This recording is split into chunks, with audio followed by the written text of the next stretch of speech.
ॐ विश्वेश्वराय नरकार्णवतारणाय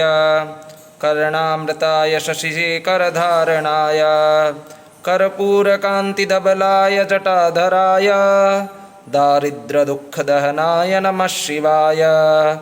गौरीप्रियाय रजनीशकलाधराय कालान्तकाय भुजगाधिपङ्कणाय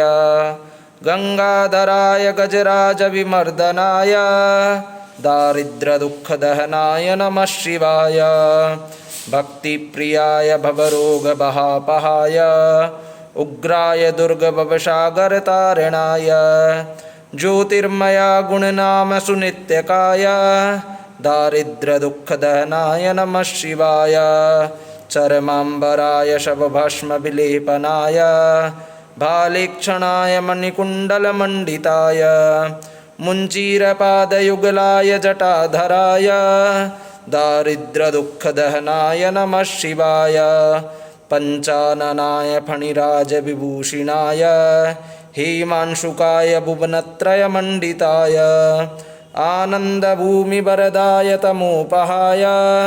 दारिद्र्यदुःखदहनाय नमः शिवाय भानुप्रियाय भवसागरतारणाय कालान्तकाय कमलासनपूजिताय नेत्रत्रयाय शुभलक्षणलक्षिताय दारिद्र्यदुःखदहनाय नमः शिवाय रामप्रियाय रघुनाथवरप्रदाय नागप्रियाय नरकार्णवतारणाय पुण्येषु पुण्यभरितारसुरार्चिताय दारिद्र्यदुःखदहनाय नमः शिवाय मुक्तेश्वराय फलदाय गणेश्वराय गीतप्रियाय वृषभेश्वरवाहनाय मातङ्गचर्मवशनाय महेश्वराय दारिद्र्यदुःखदहनाय नमः शिवाय वसिष्ठेन कृतं स्तोत्रं सर्वरोगनिवारणं